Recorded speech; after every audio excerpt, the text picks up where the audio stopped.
نظم ایک گائے اور بکری۔ اشعار 29۔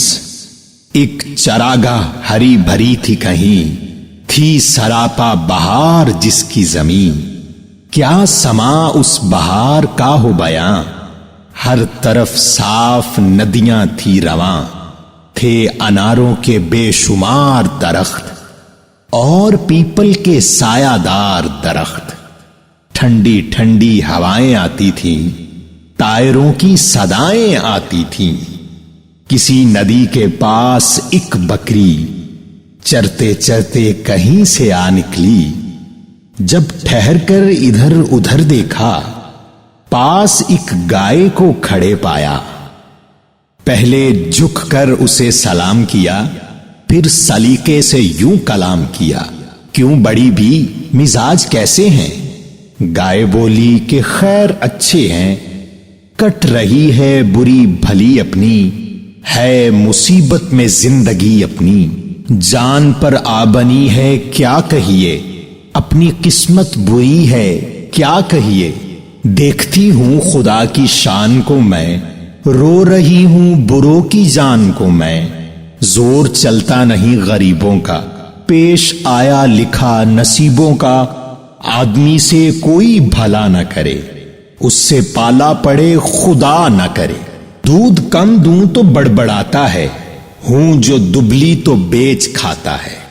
ہتھ کنڈوں سے غلام کرتا ہے، کن فریبوں سے رام کرتا ہے، اس کے بچوں کو پالتی ہوں میں، دودھ سے جان ڈالتی ہوں میں، بدلے نیکی کے یہ برائی ہے، میرے اللہ تیری دہائی ہے۔ سن کے بکری یہ ماجرا سارا، بولی ایسا گلا نہیں اچھا، بات سچی ہے بے مزہ لگتی، میں کہوں گی مگر خدا لگتی، یہ چراگاہ، یہ ٹھنڈی ٹھنڈی ہوا، یہ ہری گھاس اور یہ سایہ، ایسی خوشیاں ہمیں نصیب کہاں، یہ کہاں بے زباں غریب کہاں، یہ مزے آدمی کے دم سے ہیں، لطف سارے اسی کے دم سے ہے، اس کے دم سے ہے اپنی آبادی، قید ہم کو بھلی کہ آزادی، سو طرح کا بنوں میں ہے کھٹکا، وہاں کی گزران سے بچائے خدا، ہم پہ احسان ہے بڑا اس کا،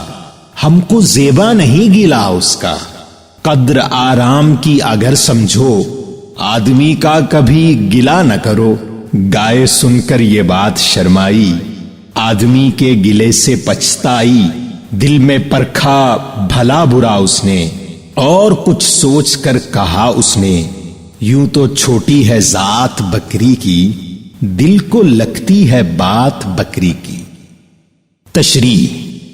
ایک چراگاہ تھی جس میں ہر طرف سبزہ ہی سبزہ تھا، جس میں مختلف قسم کی صاف ندیاں بہہ رہی تھیں، کہیں اناروں کے سرسبز درخت تو کہیں پیپل کے سایہ دار درخت ہواؤں کے دوش پر جھول رہے تھے، انہی ہواؤں میں پرندے بھی چہچہا رہے تھے۔ چراگاہ میں ایک ندی کے پاس ہی کہیں سے ایک بکری چرتے چرتے آ گئی، ادھر ادھر نظر دوڑائی تو دیکھا کہ قریب ہی ایک گائے بھی اپنا پیٹ بھرنے میں مصروف تھی۔ بکری نے پہلے ادب و احترام کے ساتھ گائے کو سلام کرتے ہوئے اس کی خیر و عافیت کے بارے میں پوچھا، پھر بولی، یہ فرمائیے آپ کے مزاج کیسے ہیں؟ گائے نے قدرے بے دلی سے جواب دیتے ہوئے کہا کہ اچھے ہیں، بری کٹ رہی ہے، البتہ عملی طور پر زندگی کے مصائب سے دو چار ہے۔ اے بکری، کیا حال پوچھتی ہے؟ جان پر بنی ہوئی ہے، یوں محسوس ہوتا ہے قسمت ہی بری ہے، ہر جانب خدا کی شان کا مظاہرہ کرتے ہوئے بروں کی جان کو رو رہی ہوں، مقدر میں جو لکھا ہے وہ بھگتنا ہی پڑتا ہے، آخر غریبوں کا زور ہی کس پر چلتا ہے؟ اب تو اس نتیجے پر پہنچی ہوں کہ آدمی کے ساتھ کوئی بھلائی نہیں کرنی چاہیے، خدا کرے اس سے کسی کا واسطہ نہ پڑے۔ یہ آدمی تو ایسا احسان فراموش ہے کہ اگر دودھ کم دوں تو ہر لمحہ گلے شکوے کرتا رہتا ہے، دبلی ہو جاؤں تو مجھے قصابوں کے ہاتھ فروخت کر دیتا ہے، میرے ساتھ طرح طرح کے ہاتھ کرتا ہے، حالانکہ حقیقت یہ ہے کہ میں اس کے بچوں کی پرورش کر رہی ہوں، میرا دودھ نہ ہو تو وہ بھوکے مر جائیں، لیکن اس نیکی کا بدلہ وہ برائی سے ہی دیتا ہے۔ گائے کی زبانی یہ احوال سن کر بکری نے کہا کہ اس انداز کی شکایت اور گلہ مناسب نہیں. ہر چند کے سچی بات ہمیشہ کڑوی لگتی ہے، لیکن سچ کہے بغیر رہ بھی نہیں سکتی. یہ تو بتائیے کہ جو ہری ہری گھاس آپ چر رہی ہیں اور یہاں جو سایہ دار درخت موجود ہیں جن کے پتوں سے چھن چھن کرتی ٹھنڈی ہوائیں آتی ہیں، کیا یہ محض آدمی کی محنت اور مشقت کے سبب وجود میں نہیں آئی؟ اور کیا ہم غریب اور بے سر و سامان مویشی ان سے فائدہ نہیں اٹھا رہے؟ یہ آدمی ہی ہے جس کے دم سے ہمیں ایسی سہولتیں میسر آئی ہیں. پھر آپ کا گلہ قطعی بے جا نظر آتا ہے. بکری کی حقیقت بیانی سے گائے کی آنکھیں کھل گئیں. وہ شرماتے ہوئے بولی، تم مجھ سے بے شک چھوٹی ہو، لیکن تمہاری باتیں سچی ہیں اور دل کو بھی لگتی ہیں.